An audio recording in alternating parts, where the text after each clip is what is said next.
Aloha, travelers, and welcome to the Zone, aka my mom's basement. I am Wyatt419, Hey guys, welcome to our YouTube channel. I am Gulag Explorer. coming to you from the locker. Yeah, leave my locker alone.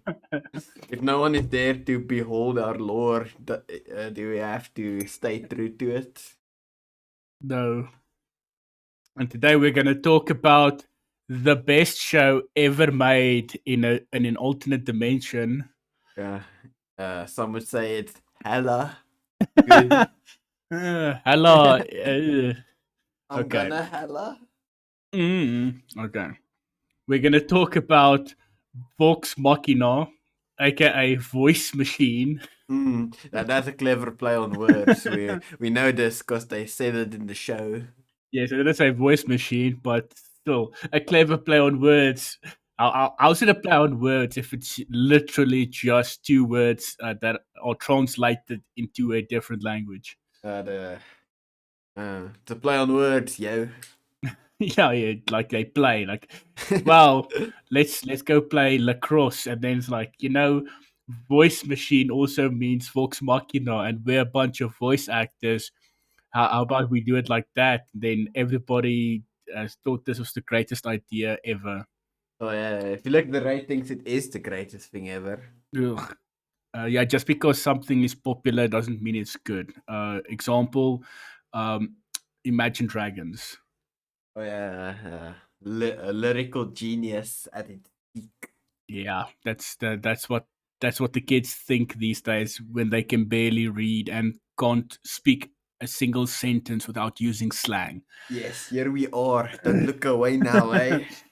Yeah, but to be fair, the show isn't, I would say, bad. It's okay because its biggest weakness is it falls into two very common problems that you could technically say this is a game adaptation.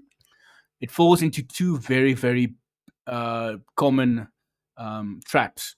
Number one, uh, because they make it for the fans, they want all the characters on screen at all times, which is bad. You should never do that.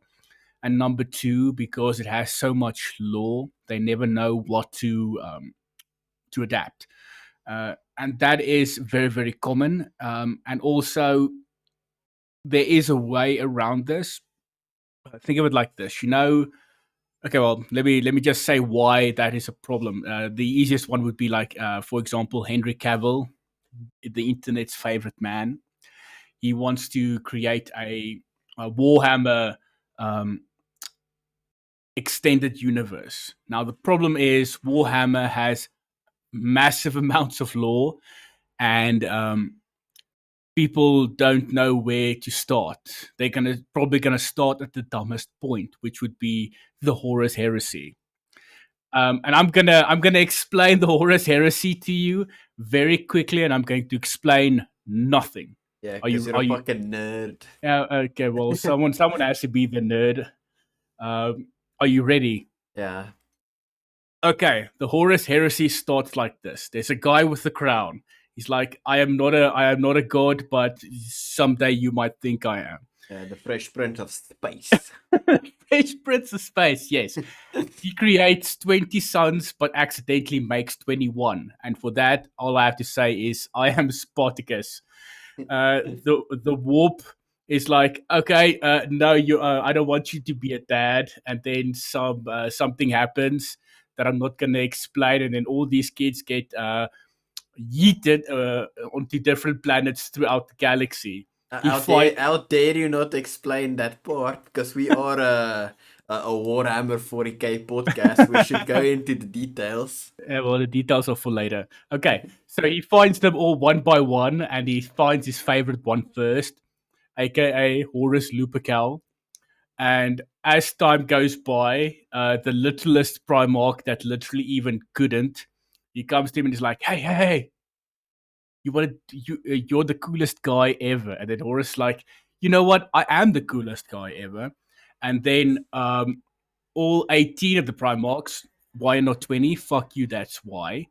Um, and it turns out it's not 18, it's 19. Once again, I am Spartacus. They in the, they choose sides, but they divide themselves equally. So it's 9 on one side and 8 on and 10 on the other side. I am Spartacus. Yeah, just be nice. Yeah, they want to make this fair, and They then have they manners.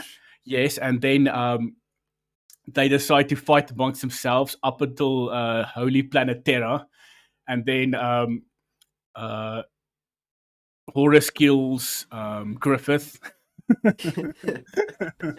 He was supposed to be the chosen one. Yeah, somehow. And then the King Man, the Fresh Prince of Space, was like, you know what, Horus, I think you can be saved. And then a random guy walks in, and Horus is like, I am no longer Horus Lupercal, I am Horus Heresy. He kills the guy, and then the Emperor decides, you know what, I'm going to slap the soul out of this boy. A very convoluted, stupid fight occurs. The Emperor's like, you know what, I feel a little bit hurt. I'm going to go sit on my yellow chair forever. Um, it's Yeah, that super convoluted. This story has basically been told for decades. It's huh. way too convoluted. It's way too big. But everyone's like, it's the most famous story. Therefore, that's the one that should be adapted. I say no. Don't do that. That'll be dumb. There's always time to focus on your massive setting and world and whatever people do. A good, for example, there's this one thing, one small part of the Horus Heresy called the Dropship Massacre, where it that in itself could be an entire movie. It's like Black Hawk Down, but it ends badly for everyone. Uh, Spoilers. um, but my idea would be something that no one else would probably think about. It's like you take it back to a much smaller story because you have um, way back in the past, before the emperor revealed himself, what happened was humanity was discovering the universe, and the name, it depends on who you are. You could either call it the golden age of expansion or the dark age of technology. Both names are super cool. Where humanity would use the warp and then handbrake turn throughout the galaxy, and then they discovered all these planets, did a whole bunch of cool shit, and then suddenly there were these warp storms, and then humanity couldn't move throughout the galaxy as they wanted to, and Earth, aka the Holy Terra, could no longer get any more imports because the planet has literally been fucked up. There's no water. Uh, it sucked for everyone involved. Then Earth turned into a much bigger Mad Max. You have these fucking techno barbarians doing all kinds of horrific shit. Then the Emperor decides, you know what, I'm gonna take back the planet for humanity. And then he took these guys and turned them into the precursors of the Space Marines. They're called the Thunder Warriors, and he took back Terra, and at the end he killed them all. It's a much simpler story, and it's also a very good um, entry point into the Warhammer universe, because you have this one thing like, oh, humanity is important, but not the Thunder Warriors, who are part of humanity, aren't important. When they finish, when I'm finished with them, I'm going to kill them all and then create the Space Marines as we know them. Don't you think that'll be better?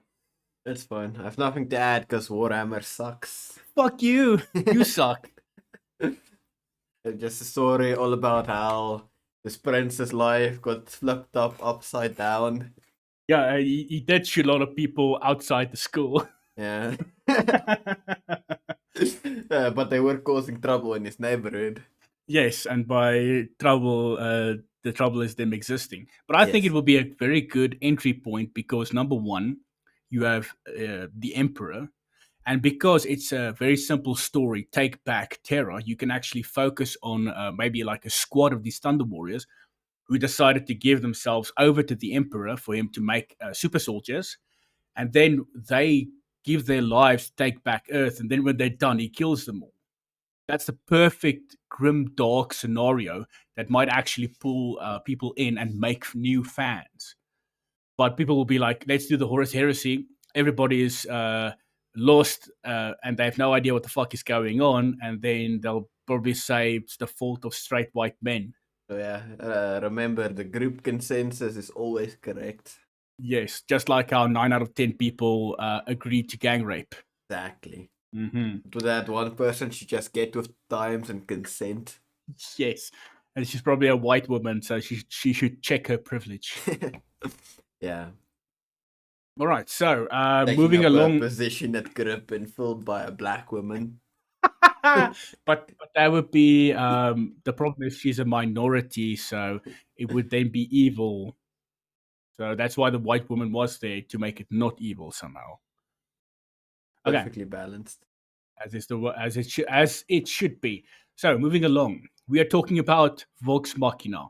It's based upon a real play podcast between a bunch of voice actors who most of them most probably were bullied in high school.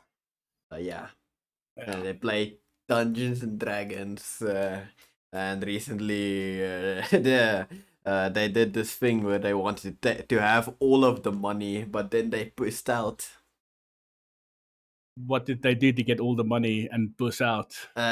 They wanted to change the OGL that basically says anything that other people make, Wizards of the Coast owns it, and at any point they can say all of their money or belong to us. But Yeah. then everyone decided that that was dumb, and then they pushed out and said they weren't gonna change it anymore. Yes, I think you should have specified that was Wizard of the Coast who pushed out, and they wouldn't have made all the money. What would have happened was probably the same thing as when PayPal decided if you say something we don't agree with, we're going to fine you a bunch of money.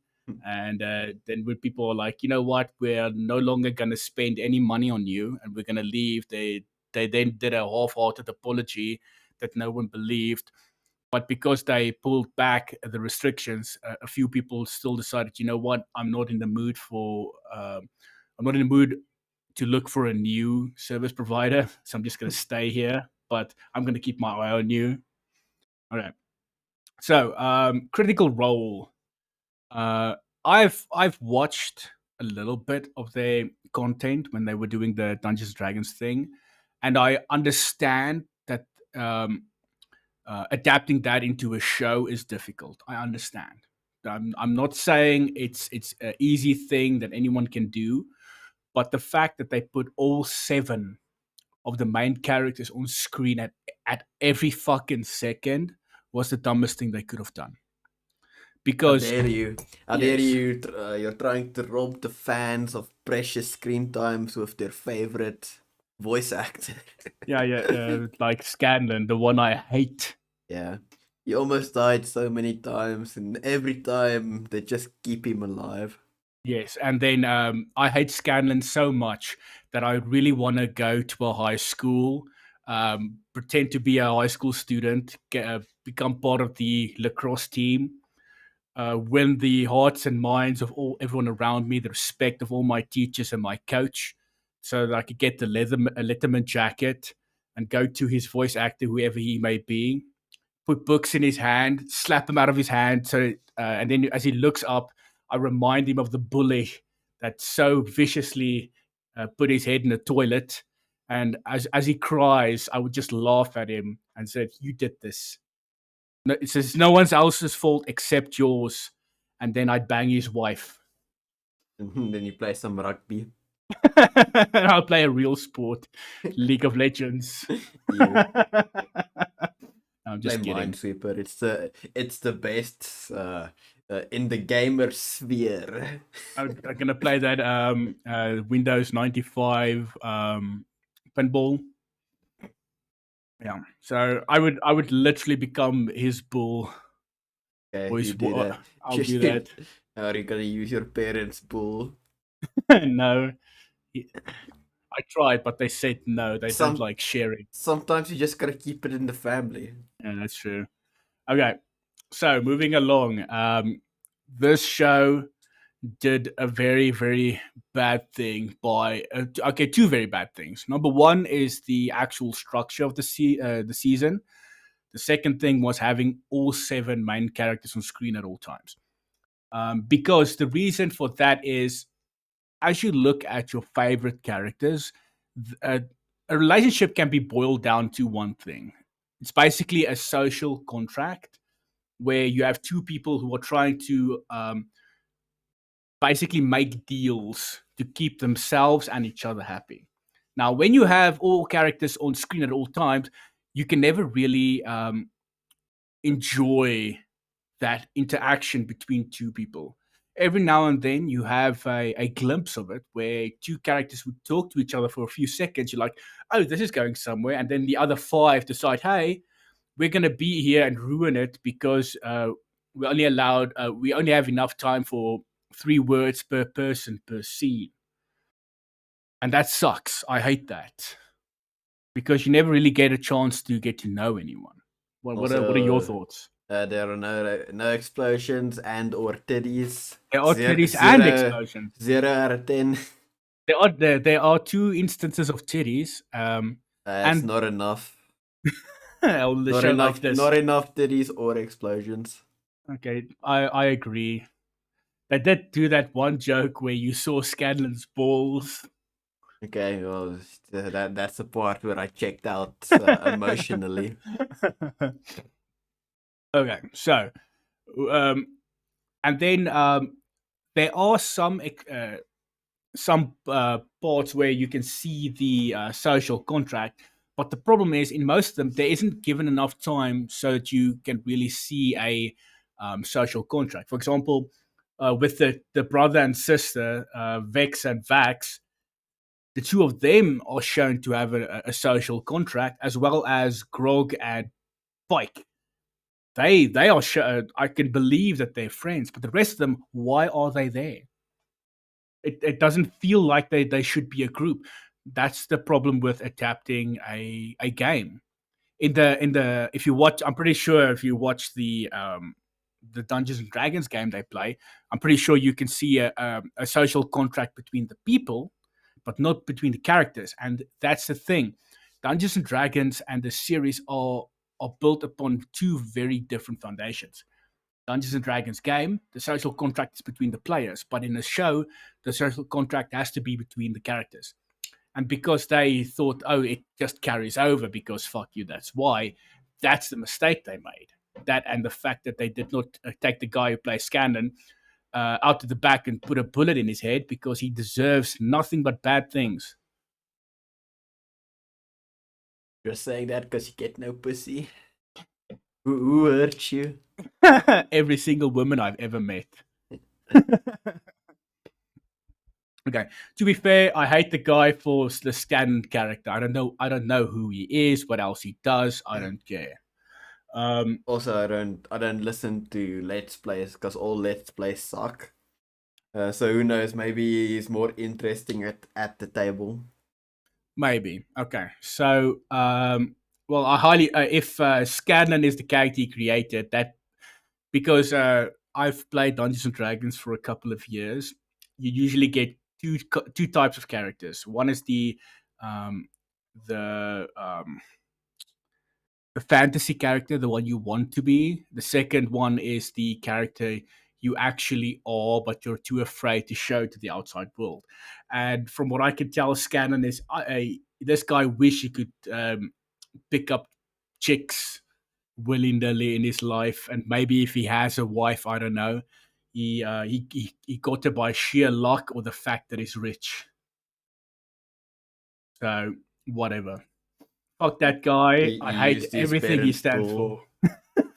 His parents' bull introduced him to his wife. No, that's the origin story. Yeah. Okay. So now we're going to go to the overview of the show, and I'm going to explain why. The first two episodes is usually a whole arc, but it's just two 24-minute episodes squishing everything together in such a way that it left me baffled. Okay, so in episode one, um, we get a reference to Lord of the Rings. You get like your bootleg characters, and they're like, "Oh fuck, we're gonna die," and then they die, which is a good foreshadowing for what the show is. It's a bootleg, raunchy adult uh, fucking mockery of better things. Yeah, adult in quotes though. Yes, what they do, what most shows do, when they say adult, is they overuse swear words and sexual innuendos because apparently children don't like to swear and use sexual innuendos. Well, of course they can't. It's against the rules. And you know what children love? Rules. And listening to what the older people say. Yeah. Even though the largest audience for Rick and Morty and South Park are in fact exclusively adults. I don't want to live on this planet anymore. Why? Is it because did you just realize you're an adult now because you like Rick and Morty and South Park I want to go back to the good old days because then I only watched Beyblade. and Teenage Mutant Ninja Turtles? Yeah, genetically altered karate cows Maybe. from Manhattan. Yeah, from Manhattan. Okay, so we are then introduced to our group of misfits In in the worst way. in the worst way, where they are getting drunk and nothing is learned about them except for the fact that they've been, because of their excessive violence, they've been kicked out of every single bar in whatever place they are. Although they didn't make a Chainsaw Man reference, which I respect. What reference would that be? The part where the green chicks froze up in the dog's mouth. Okay, I don't think that's it's an accidental reference. They were trying to be appeal to their mature adult audience with that. You just need to read between the lines. If you look really closely, you can see Chainsaw Man TM just to avoid legal reasons. um, um, okay, so they attack people in the bar. They get thrown out of the only bar that would allow them. Now, I'm not saying that it has to be realistic. It's a fantasy show, but if you look deep within your own heart and you're like, I want to not get thrown out of the last bar that allows me, will you not go out of your way to at least try to control yourself? No. That kind of guy's fucking hand off because he was like, "Oh, you're a bunch of assholes," but they're well known to be violent people who get thrown out of bars, and then the patrons will be like, "You know what? Maybe I shouldn't attack this massive gray guy who pulls out his axe when you just walk. If you make the mistake of existing in his presence." Um, these people are the worst because they did that thing where they wanted to take a game that's being played and put that into a setting. You can't do that. If they had done something where Grog gets angry and everybody does this whole choreographed thing where they calm him down because he gets them thrown out of bars and they still want him to be their friend, that would have been a much better show of their relationship instead of them getting drunk, them being thrown out of a bar, the last bar that allows them to be there, and then Keyleth being like me, asking, "Why the fuck are we even here? Why are we friends? Why do we do things together? It doesn't make sense." I'm like, Keyleth, you read my mind. Yeah, we're getting a little too meta. Yeah, and then they do that thing where Scanlan accidentally rolls a nat 20 on his perception check, and he picks up a flyer that says, "Come to the castle. We have meaningful employment." And then we learn from the castle people that when whoever they send keeps on dying and they have no idea what's going on. And then you have this one big fat Scottish guy is like, "We need to send the army." Come on, send the army, do it now. Oh, this is my best Scottish accent. I'm not trying to do Arnold. And then the rest of the 11 episodes, it's Vox Machina learning how to become plumbers. Exactly. And the reason I'm doing Arnold instead of a Scottish It's accent is because you're because, unable to can. oh, it's because the guy's name is General Krieg. For context, Krieg in German means war.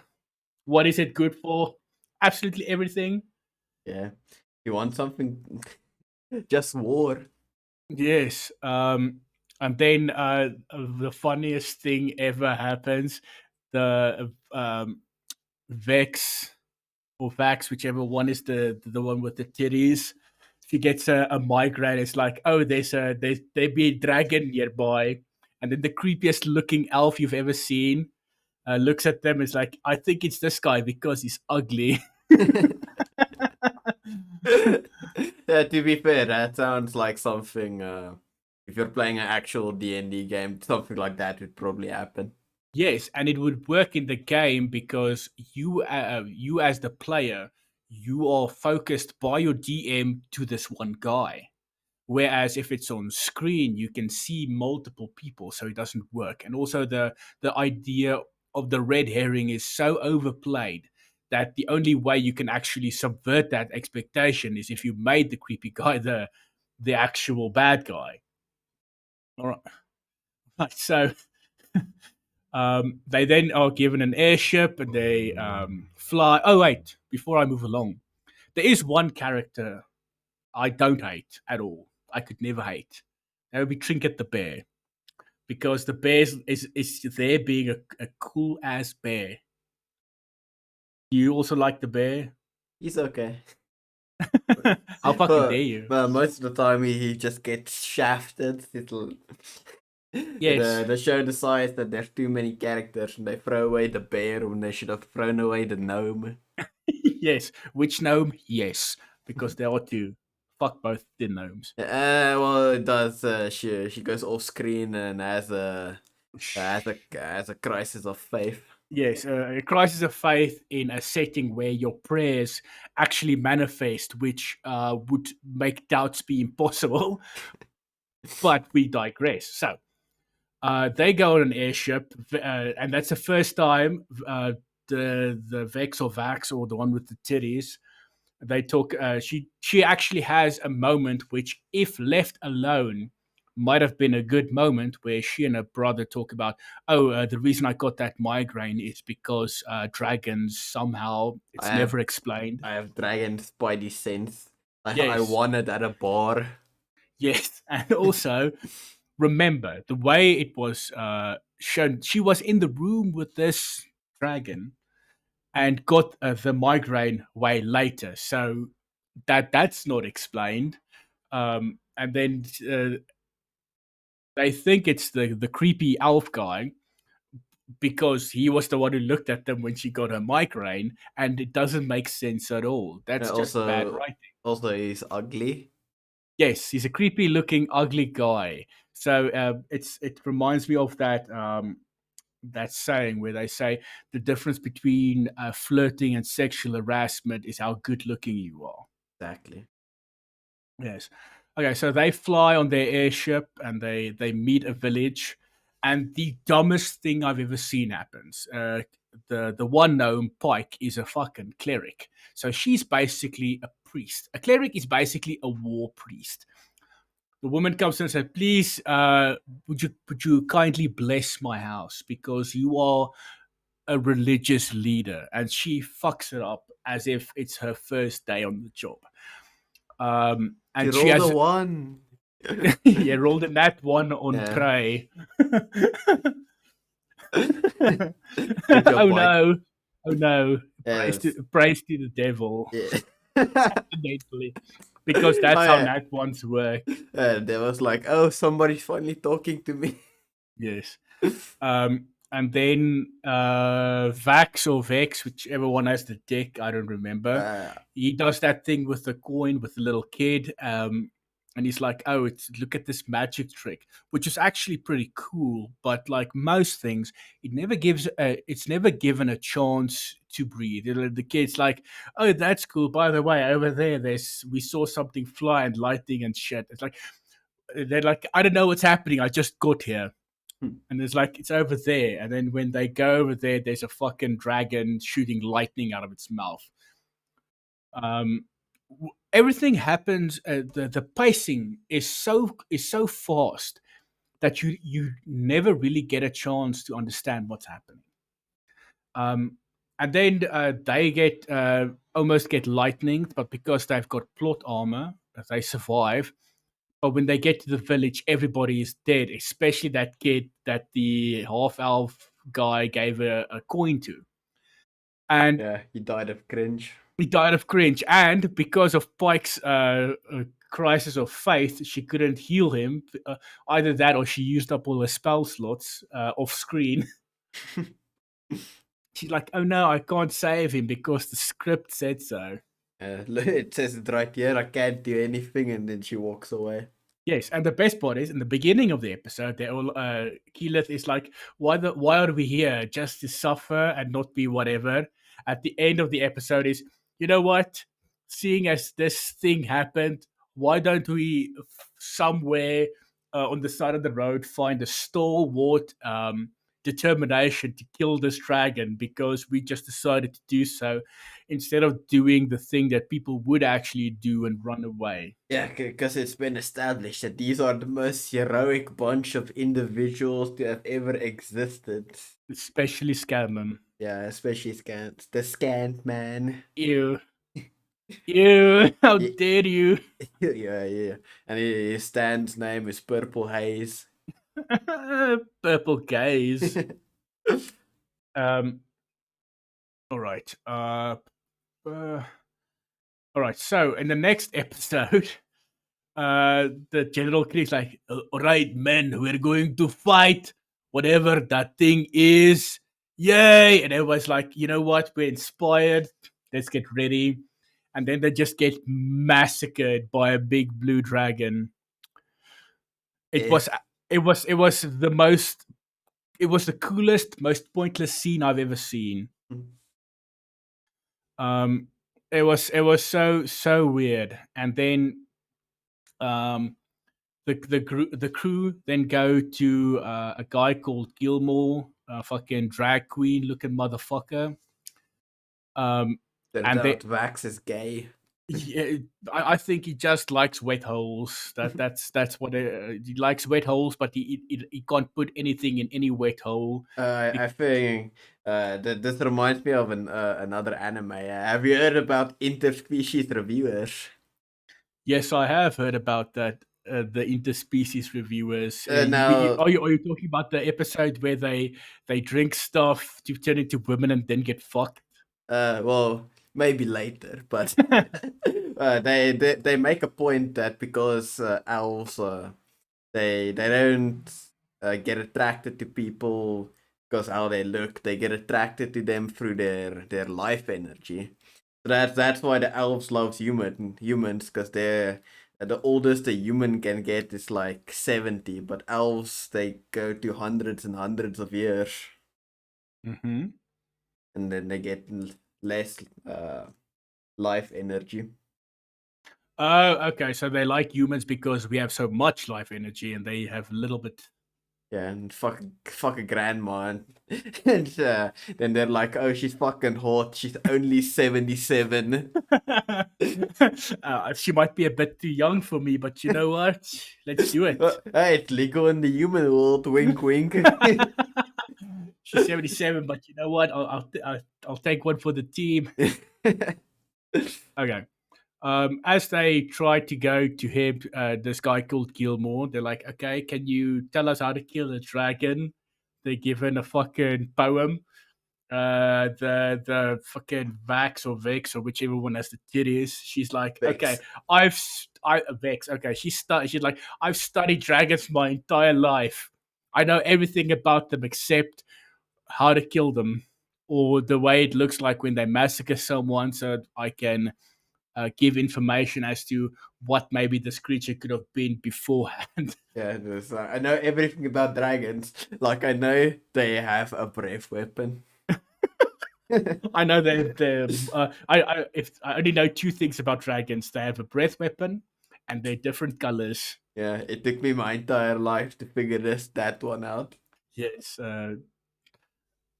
that's so fucking dumb. How can you say you studied something when you don't know the most important information about them? And the best part about dragons in this world is nobody knows any important information, even though they're so fucking dangerous.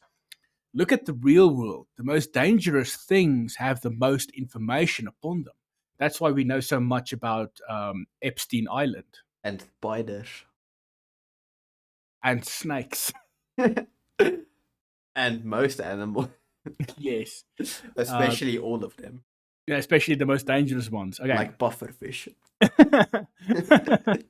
But they're actually quite cute though. They are poisonous. They don't eat them unless you're a crazy Japanese man. You're like, I want to eat the puffer fish and then maybe die or maybe not.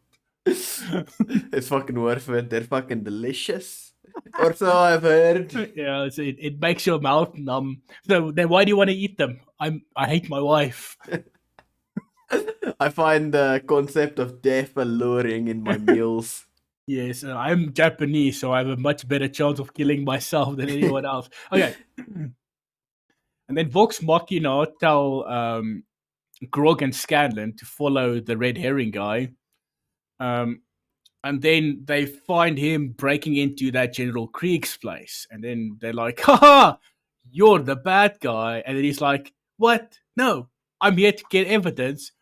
And then the actual bad guy, the fucking, the guy who got his entire army massacred and came back without a scratch, which no one found suspicious at all. It's like, I'm the bad guy. He was hiding in a barrel, a doy. A fucking lightning proof barrel so it had some rubber insulation on the inside. Exactly. And then he's like, you know what, I'm a dragon. And then they find him, and this is the thing I hate the most about the show. Normally when a group loses to an enemy and then they win, they either get special training or special weapons. In this case, they beat the dragon without any of those things. So the first time they fought him, they lost. The second time they fought him, not only did they fight him, they fought him in his lair, and they won Oh because yeah, fuck you. they had a poem. At a poem, yes, which is retarded.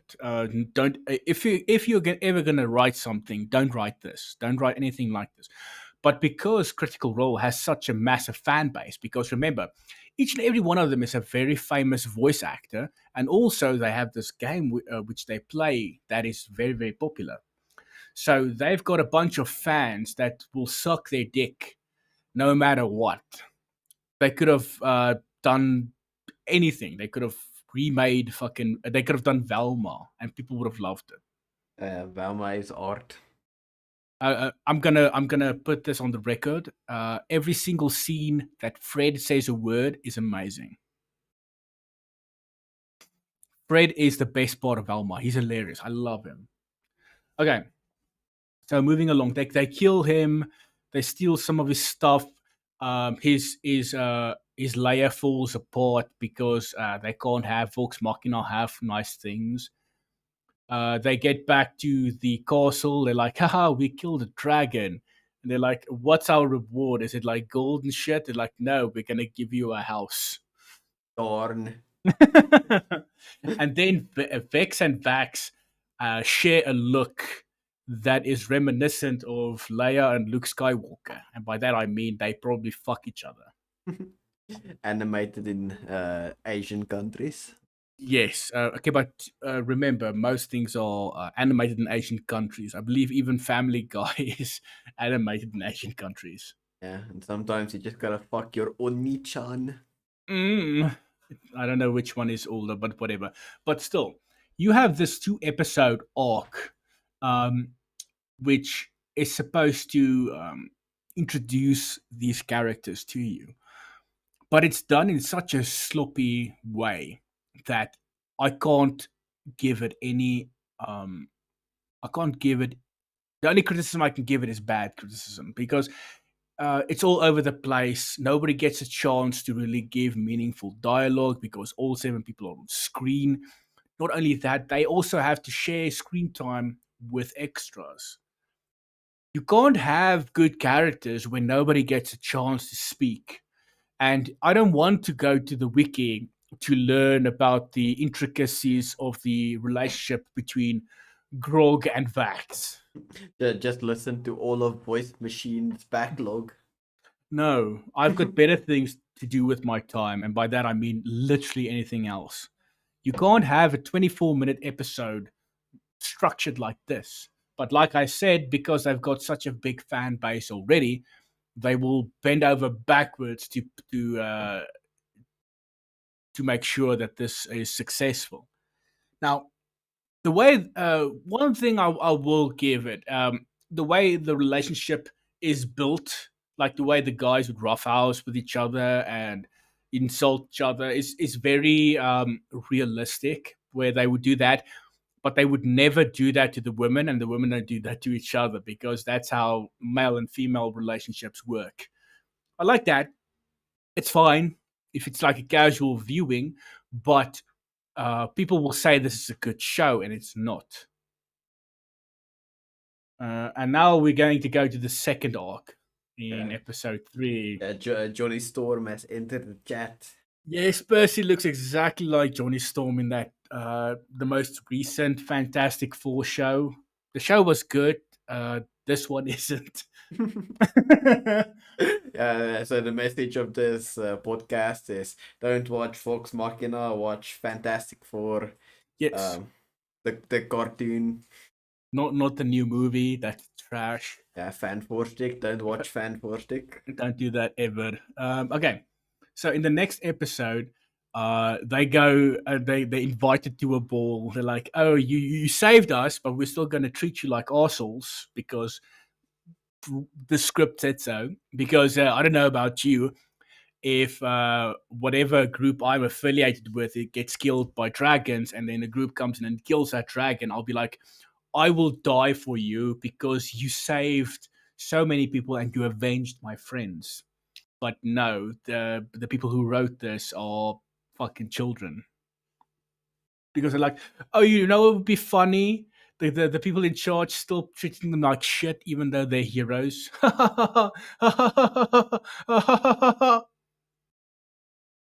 Please kill me. Maybe later. Okay. All right. So they get and then they do that whole thing at the ball where they're like, okay, instead of being nice to these people who have never ever been in such a nice place, how about we give them funny looks? And also, I hate Scanlan even more because fuck Scanlan. Um, and then we get the first foreshadowing of the plot of the next arc, which is gonna go forward up until the last episode. Uh, Fucking Johnny Storm, aka Percy, sees the people who killed his family. Now, if the show had started at this episode, I would have hated it less because it started with that whole flashback with his whole family being murdered, and then you get thrown into this group of misfits. It would have been way better. It's like, oh, we fought to kill Draga. Here's a thing, you know, at the ball, and things are cool and whatever. And a better show would have had exposition being thrown at you, like, oh, how did you kill the dragon? This and this and this, and then you'd have the group talk amongst themselves, be like, we didn't do that. We did this and this and this. Um, but I digress. And then Percy's like, oh, these two people, they evil and shit. Vax breaks into their house. It's almost part of a fucking three-way. They fight each other. Um, when the Briarwoods leave, Vox Machina, the heroes of the realm, are accused of being the bad guys. Yeah, like Clay Dragon, day before. Yeah, like that morning they killed the dragon. They're still picking dragon meat out of their teeth. They're like, "Oh, you attacked the Briarwoods, who not only are never part of anything, they killed one of our messengers. Um, they, they never reply or retweet me or anything like that. They're obviously not in the wrong." But to be fair, Johnny Storm did shoot a guy's hand off, which which was is not kind of cool. mean. Yeah, it's not cool. It's frowned upon. Yeah, he was just chilling. Mhm. I hate it when they do that, where to we have to force drama. I hate forced drama. Um, think of it like this: if they had given this some time to breathe, where Percy would have been an arsehole towards them throughout the ball and sowed some doubts in Percy himself, in everyone at the ball, and then at the end when he did something, at the very least, they'll be like, "Why did you do this?" And then he'll be, because he's so full of rage and grief, he would have done something like punched a high-ranking individual in the face, and he would have then been punished. That would have made way more sense instead of, okay, if you look at the Briarwoods room, you'd see there's a fucking elf-shaped hole when when he jumped out of the fucking window. It's like, oh, why were you up there? I didn't trust him. As the hero of the realm, I decided to investigate them, and they'll be like, oh, that's cool, but please don't. If you're gonna do it again, talk to someone first. I hated that. I hated every single fucking second of it. And then we go to episode 4. Uh, the fucking king guy, Silver and Uriel's like, you're all under house arrest, and because uh, Vax managed to steal that other bitch's black book, she then sends fucking ghosts after them. They're like, okay, you're under house arrest, and nothing bad will happen.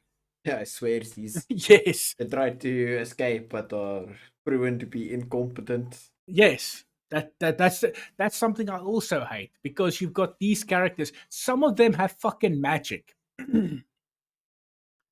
And also don't use that whole fucking thing about they need their magical focus, because if you remember correctly, you've probably seen sometimes that Scanlan uses magic without his loot, and also Keyleth created the fucking sun later in that same episode. So don't be using that kind of logic against me, because the show doesn't have any internal logic at all.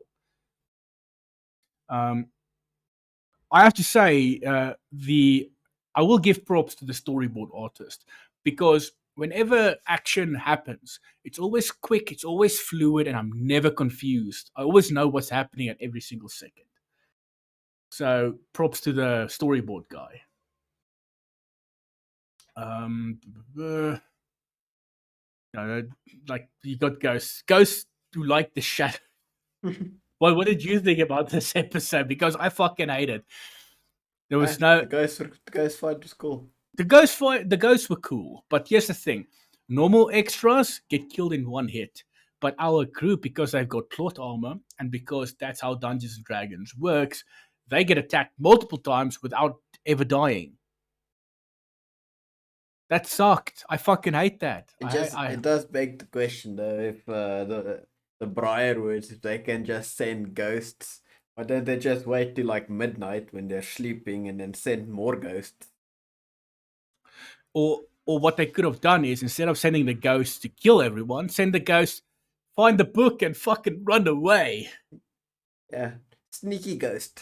Yes, they're fucking ghosts. They can go through walls and people, and like, oh, where's the book? I don't know. And then when they leave, then something like, for example, they're shown to be very powerful, and later, when they get to fucking the place, nobody tries to stop them. Everybody thinks they're the smartest person in the world when none of them are. All right, so then we go to the next episode.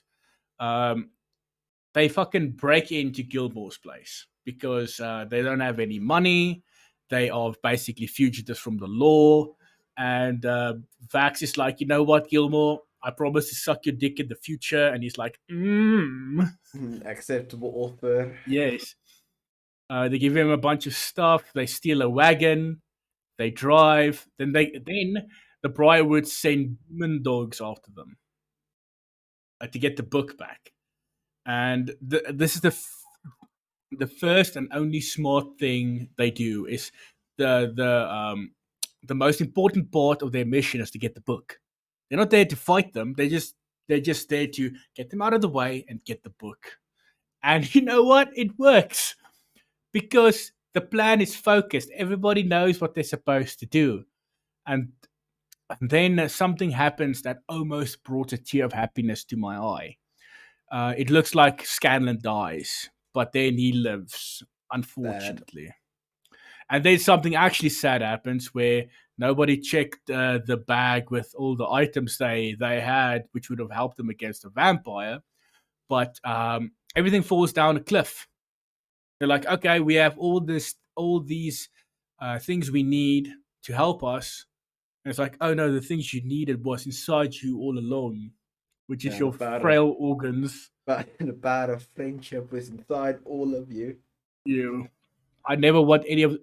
The only one I would actually like to be my friend is Keyleth. The rest of them all fuck off because Keyleth does that thing where nobody believes in her, but she's the only one with good ideas.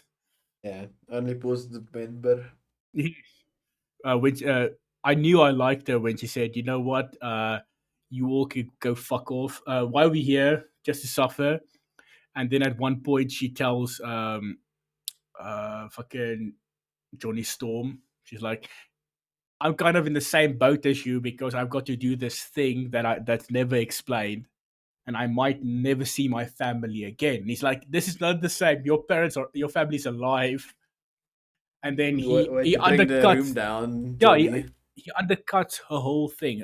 It was almost a scene where a relationship or friendship could form because she's like, I know our situations are different, but it could also happen to me that I'll never see my family again. And she's a fucking elf, so she lives for hundreds, maybe even thousands of years. And he's like, you know what? You and me are different because I'm fucking the edgy boy. Yeah. And Yeah. I am Batman. I ugh, am Knight. I am he who walks I am the one who knocks.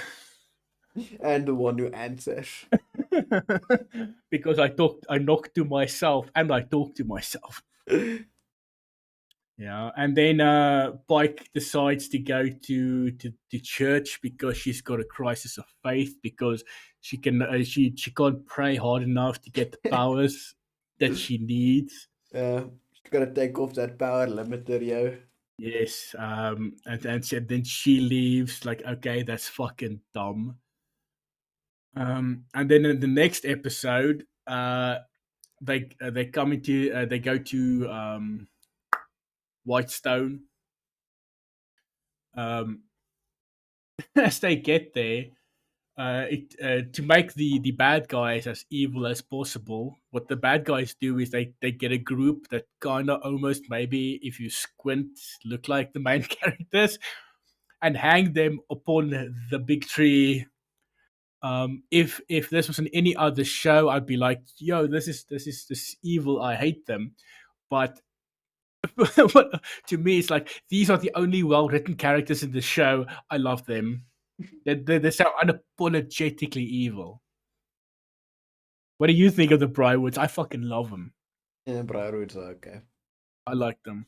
Eh, Yeah, well, to be fair, when you compare them to anyone else in the show, they are so far above them that I love them. I But like when I that the sword drinks blood, and that's about it. that sword be thirsty, yo, and it only gets thicker and thicker. Hmm. And then as they get into the city, a little fucking dwarf guy, which we have no context to, gets captured, and then he gets interrogated, and we have no idea who the fuck this is. How dare you? The second where Johnny Storm says, "Oh yeah, that guy." Yeah, and that is bad writing Yeah, again. that is beautiful writing. If you're becoming to plan become a writer, you should take notes. Yes. It could have been foreshadowed at any time, but because they only allowed 3 words per character per scene, because there's so many of them, he couldn't have said, "Oh, it's like, oh, at any point when they were in house arrest, like, oh, what was?" Anyone could have been like, "Yo, Johnny Storm, what was Whitestone like?" It's like, it was pretty cool. When I was a kid, I had this one friend. He When we would get in trouble, he would always be the distraction, and then I would get away. That would have been good foreshadowing for what happens later. Um, I'll get to that when I get to it because I actually know how to do foreshadowing. So they find the rebels, which is helped by a old priest woman. Like, okay, where? They go to the priest woman. It's like, oh, where? The priest woman's like, oh, it's you, Johnny Storm. What's up? I Let me tell you exactly where the resistance is, because at no point has anyone tortured me for where the resistance is. Because plot. Because why would you? I'm a black priest lady. Yeah, and every time they try to attack me, I call them racist, and then they start crying. They run away. Yeah, they understand that white privilege is a sin. All right.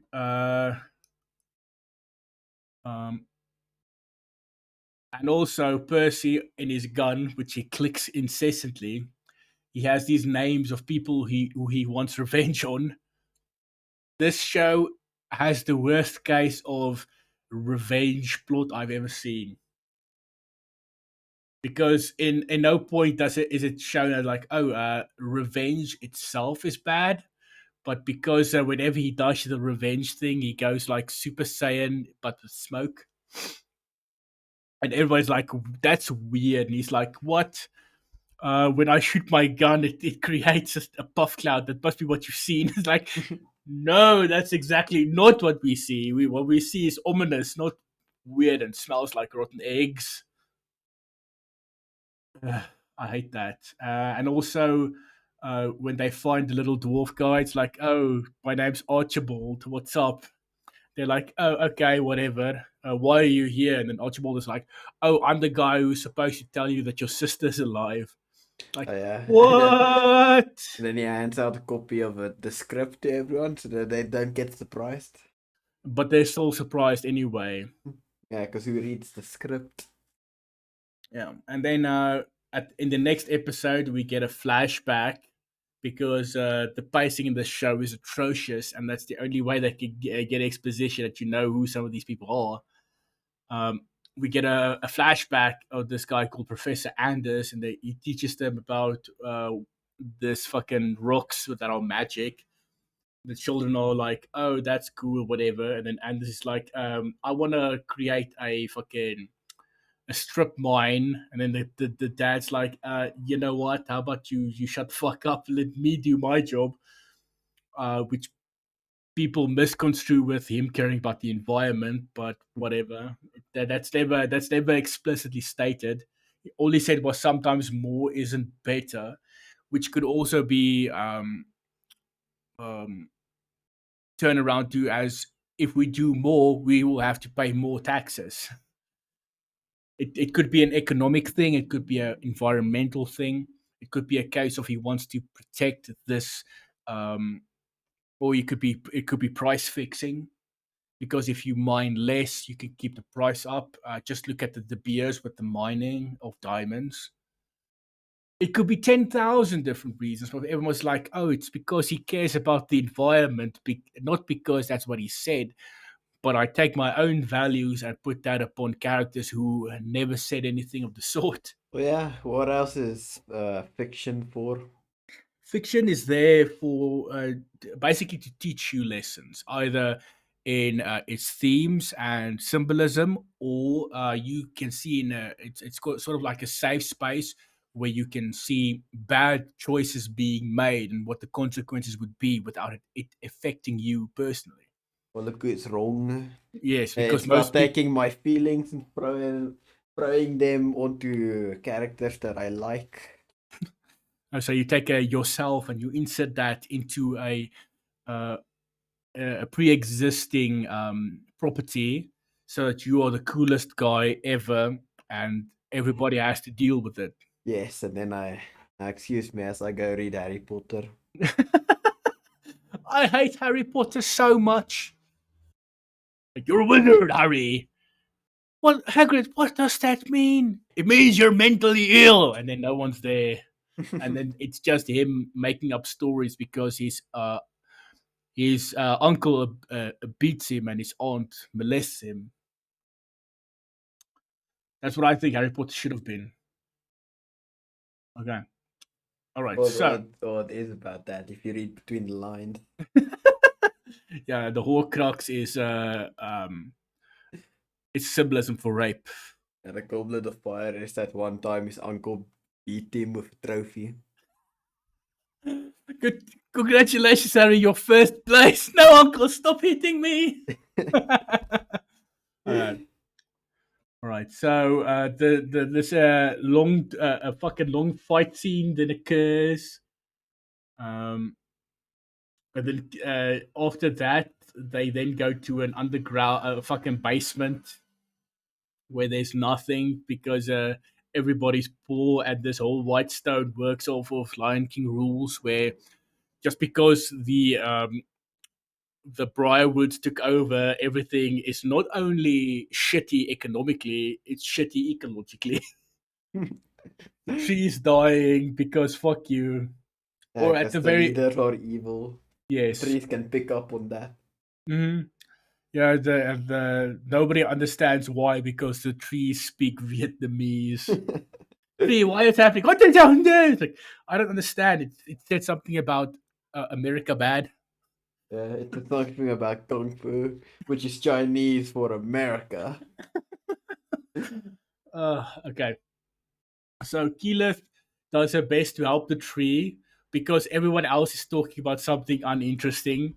And then she accidentally tries to burn the place down. And everybody's mean to her. I'm like, why the fuck are you mean to her? You're doing nothing productive, yet you attack Keyleth and they don't even give her a chance to try to explain herself. She's like, I can talk to trees.